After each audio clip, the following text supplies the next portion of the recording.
ಎಲ್ಲರೂ ಸಹ ನಮಸ್ಕಾರ. ಮತ್ತು Viksit 47 academy KCET video series ಏನಿದೆ ಇದಕ್ಕೆ ಸ್ವಾಗತ. ಸ್ನೇಹಿತರೆ, ನಾನು ಈ ವಿಡಿಯೋ ಮುಖಾಂತರ KCET ಎಕ್ಸಾಮ್ ಯಾರೆಲ್ಲ ಬರೀಬೋದು ಮತ್ತು KCET ಎಕ್ಸಾಮ್ ಮುಖಾಂತರ ಯಾವೆಲ್ಲ ಕೋರ್ಸ್ಗಳಿಗೆ ಅಡ್ಮಿಷನ್ ತಗೋಬೋದು ಮತ್ತು KCETನಲ್ಲಿ ಟೋಟಲ್ 4 ಸಬ್ಜೆಕ್ಟ್ ಎಕ್ಸಾಮ್ಸ್ಗಳಿರ್ತವೆ. ಒಂದು ಫಿಸಿಕ್ಸ್, ಕೆಮಿಸ್ಟ್ರಿ, ಮ್ಯಾಥಮೆಟಿಕ್ಸ್, ಬಯಾಲಜಿ. ಈ 4 ಸಬ್ಜೆಕ್ಟ್ಸ್ಗಳಲ್ಲಿ ಬೇರೆ ಬೇರೆ ಕೋರ್ಸ್ಗಳಿಗೆ ಯಾವ್ಯಾವ ಸಬ್ಜೆಕ್ಟು ಕನ್ಸಿಡರ್ ಮಾಡಿ ರ್ಯಾಂಕ್ ಅನೌನ್ಸ್ ಮಾಡ್ತಾರೆ ಮತ್ತು ಈ ಕೆಲವೊಂದಿಷ್ಟು ಕೋರ್ಸ್ಗಳನ್ನು ನಾನೇನು ಮೆನ್ಷನ್ ಮಾಡ್ತೀನಿ. ಈ ಕೋರ್ಸ್ಗಳಿಗೆ ನೀವು KCET ಅಲ್ದಲೇ ಬೇರೆ ಯಾವ್ಯಾವ ನ್ಯಾಷನಲ್ ಲೆವೆಲ್ ಎಕ್ಸಾಮ್ಗಳಾಗ್ಬೋದು ಮತ್ತು ಬೇರೆ ಬೇರೆ ಎಕ್ಸಾಮ್ಸ್ಗಳ ಮುಖಾಂತರ ಯಾವ ರೀತಿ ಅಡ್ಮಿಷನ್ಸ್ ತಗೋಬೋದು ಅಂತಕ್ಕಂಥದ್ದನ್ನು ಸಹ ಹೇಳ್ಕೊಡ್ತೀನಿ. ಇದನ್ನು ನಾನು ಮೊದಲನೇದಾಗಿ ಮಾಡಲಿಕ್ಕೆ ಉದ್ದೇಶ ಏನು ಅಂದರೆ, ನಾನು PUC ಓದ್ತಕ್ಕಂಥ ಸಂದರ್ಭದಲ್ಲಿ BSc ಅಗ್ರಿಕಲ್ಚರ್ಗೆ 4 subject physics, chemistry, mathematics, biology ಈ 4 ಸಹ ತೆಗೆದುಕೊಳ್ತಾರೆ ಅಂತ ನನಗೆ ಗೊತ್ತಿರಲಿಲ್ಲ. ನಾನು ಬಯಾಲಜಿ ಎಕ್ಸಾಮ್ ಬರೆದ್ಬಿಟ್ಟು ಮಧ್ಯಾಹ್ನ ಮ್ಯಾಥಮೆಟಿಕ್ಸ್ ಎಕ್ಸಾಮ್ ಬರೆಯೋದು ಬೇಡ ಅಂತ ಮನೆಗೆ ಬಂದಿದ್ದೆ. ಆಮೇಲೆ ತಿರ್ಗಾ ಮತ್ತೆ ಹೋಗಿ ಬರೆದಿದ್ದು. ಹಾಗಾಗಿ ನಾನು ಮಾಡೋಕ್ಕೆ ಹೊರಟಿದ್ನಲ್ಲ ತಪ್ಪು, ಆ ತಪ್ಪನ್ನು ಬೇರೆ ಇನ್ಯಾರು ಸಹ ಮಾಡಬಾರ್ದು, ಪ್ರಾಪರ್ ಇನ್ಫಾರ್ಮೇಷನ್ ಎಲ್ಲರೂ ಸಹ ಇರಲಿ ಅಂತ ನಾನು ಈ ವಿಡಿಯೋವನ್ನು ಮಾಡ್ತಾಯಿದ್ದೀನಿ. ಸ್ನೇಹಿತರೆ, ಮೊದಲನೇದಾಗಿ ಇಂಜಿನಿಯರಿಂಗ್ ಮತ್ತು ಟೆಕ್ನಾಲಜಿ BE ಮತ್ತು BTech ಕೋರ್ಸ್ಗಳಿಗೆ KCETನಲ್ಲಿ 3 ಸಬ್ಜೆಕ್ಟ್ಗಳದ್ದು ಮಾರ್ಕ್ಸ್ ತಗೊಂಡು ರ್ಯಾಂಕ್ ಅನೌನ್ಸ್ ಮಾಡ್ತಾರೆ. ಒಂದು ಫಿಸಿಕ್ಸ್, ಕೆಮಿಸ್ಟ್ರಿ, ಮ್ಯಾಥಮೆಟಿಕ್ಸ್. ನೀವು ಇಲ್ಲಿ ನೋಡ್ತಾ ಇದ್ದೀರ ಸ್ಕ್ರೀನಲ್ಲಿ PCM. ಇವು 3 ಸಬ್ಜೆಕ್ಟ್ಗಳ KCET ಮಾರ್ಕ್ಸ್ಗಳನ್ನ ತೆಗೆದುಕೊಂಡು ನಿಮಗೆ KCET ಇಂಜಿನಿಯರಿಂಗ್ ರ್ಯಾಂಕ್ ಅನೌನ್ಸ್ ಆಗುತ್ತೆ ಮತ್ತು ಇದ್ರ ಮೇಲೆ ನೀವು ಕೌನ್ಸಿಲಿಂಗ್ ಅಪ್ಲೈ ಮಾಡ್ಬೋದು. ನೆಕ್ಸ್ಟ್ ಬರ್ತಕ್ಕಂಥದ್ದು pharm science courses. Pharm science ಕೋರ್ಸಸ್ಗೆ ಯಾವ್ಯಾವ ಸಬ್ಜೆಕ್ಟ್ಸ್ಗಳನ್ನ ಕನ್ಸಿಡರ್ ಮಾಡಿ ನಿಮಗೆ KCETನಲ್ಲಿ ರ್ಯಾಂಕ್ ಅನೌನ್ಸ್ ಆಗುತ್ತೆ ಅಂದರೆ PCMB, physics, chemistry, mathematics, biology 4 ಸಬ್ಜೆಕ್ಟ್ಸ್ಗಳನ್ನು ಕೂಡ ಕನ್ಸಿಡರ್ ಮಾಡಿ ನಿಮಗೆ ಫಾರ್ಮ್ ಸೈನ್ಸು ರ್ಯಾಂಕ್ ಅನೌನ್ಸ್ ಆಗುತ್ತೆ. ಇದ್ರ ಮೇಲೆ ನೀವು KCET ಕೌನ್ಸಿಲಿಂಗ್ ಏನಿರುತ್ತೆ, ಕೌನ್ಸಿಲಿಂಗ್ ಪ್ರೋಸೆಸ್ನ ನೀವು ಅಟೆಂಡ್ ಮಾಡ್ಬೋದಾಗಿರುತ್ತೆ.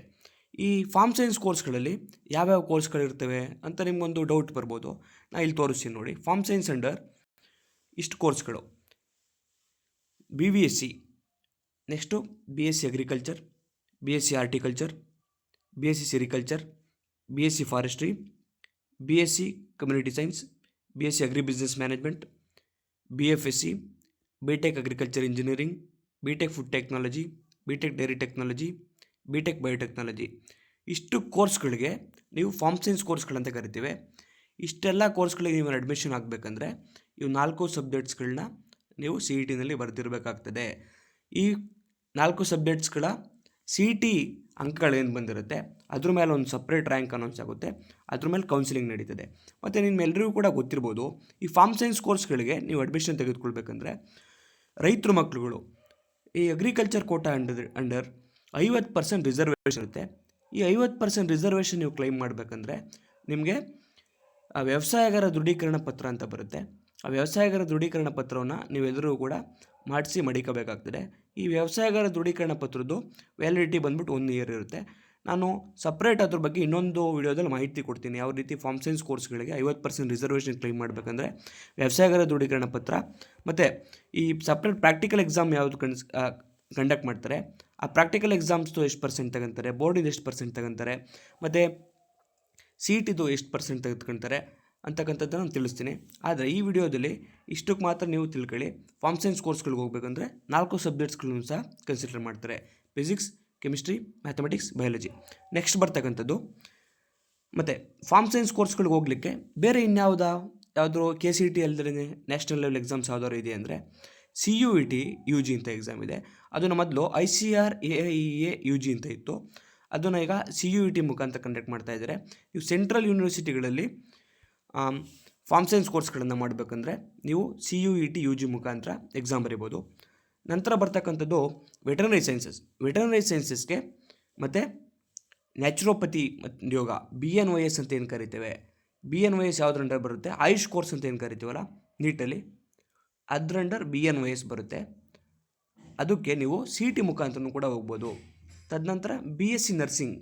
ಈ 3 ಕೋರ್ಸ್ಗಳೇನಿದ್ದಾವೆ, ಒಂದು ವೆಟರ್ನರಿ, BNYS, BSc ನರ್ಸಿಂಗ್, ಈ 3 ಕೋರ್ಸ್ಗಳಿಗೆ PCB physics, chemistry, biology 3 ಸಬ್ಜೆಕ್ಟ್ಸ್ಗಳದ್ದು CET ಅಂಕ ತೆಗೆದುಕೊಂಡು ರ್ಯಾಂಕ್ ಅನೌನ್ಸ್ ಮಾಡ್ತಾರೆ ಮತ್ತು ಅದ್ರ ಬೇಸಿಸ್ ಮೇಲೆ ನಿಮಗೆ ಕೌನ್ಸಿಲಿಂಗ್ ಕೂಡ ನೀವು ಅಟೆಂಡ್ ಆಗ್ಬೋದು.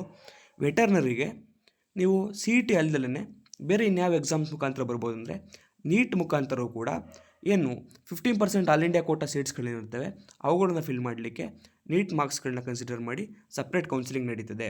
ಹಾಗಾಗಿ ಇಷ್ಟಂತೂ ನಿಮಗೆ ಸ್ಪಷ್ಟ ಆಗಿದೆ ಅಂತ ಅಂದ್ಕೊಳ್ತೀನಿ.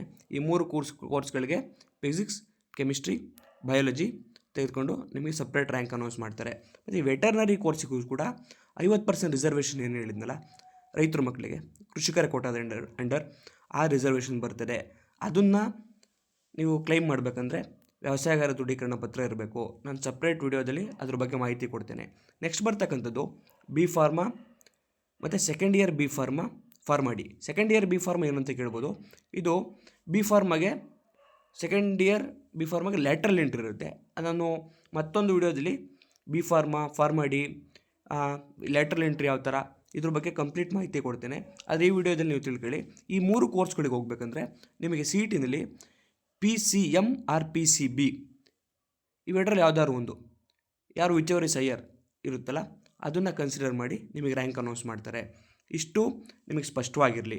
ತದನಂತರ ಬರ್ತಕ್ಕಂಥದ್ದು CET ಅಲ್ಲದಲೇ ಮೆಡಿಕಲ್, ಡೆಂಟಲ್, ಆಯುಷ್ ಈ ಕೋರ್ಸ್ಗಳಿಗೆ ಹೋಗ್ಬೇಕಂದ್ರೆ ನೀವು UG ನೀಟ್ ಎಕ್ಸಾಮ್ನ ಬರೀಬೇಕಾಗ್ತದೆ. ಮತ್ತು ಆರ್ಕಿಟೆಕ್ಚರ್ಗೆ ಹೋಗ್ಬೇಕಂದ್ರೆ ನಾಟಾ ಎಕ್ಸಾಮನ್ನು ಬರೀಬೇಕಾಗ್ತದೆ.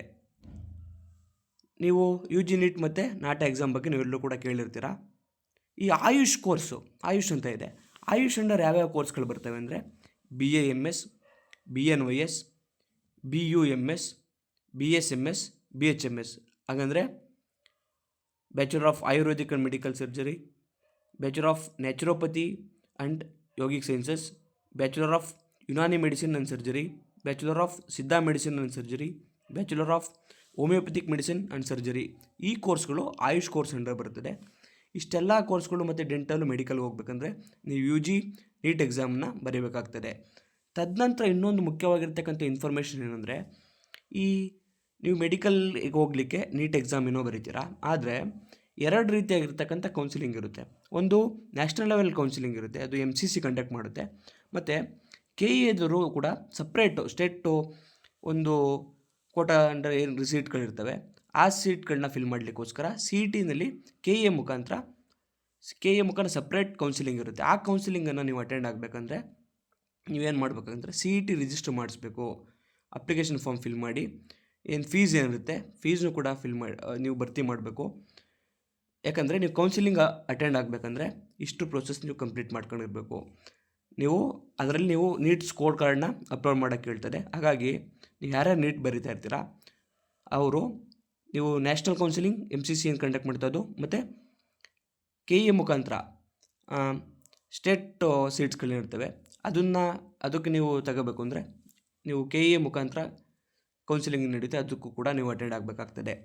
ನೆಕ್ಸ್ಟ್ ಬರ್ತಕ್ಕಂಥದ್ದು BPT, BSc allied health sciences ಮತ್ತು BPO ಕೋರ್ಸ್ಗಳು.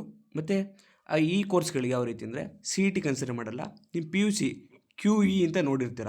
ನೀವು ಯಾರಾದರೂ KE ಬಿಟ್ಟಿರ್ತಕ್ಕಂಥ ಇನ್ಫಾರ್ಮೇಷನ್ ಬ್ರೋಚರ್ ನೋಡಿದಂಥ ಸಂದರ್ಭದಲ್ಲಿ QE ಅಂತಿರುತ್ತೆ. QE ಅಂದರೆ ಕ್ವಾಲಿಫೈಯಿಂಗ್ ಎಕ್ಸಾಮಿನೇಷನ್ ಅಂತ.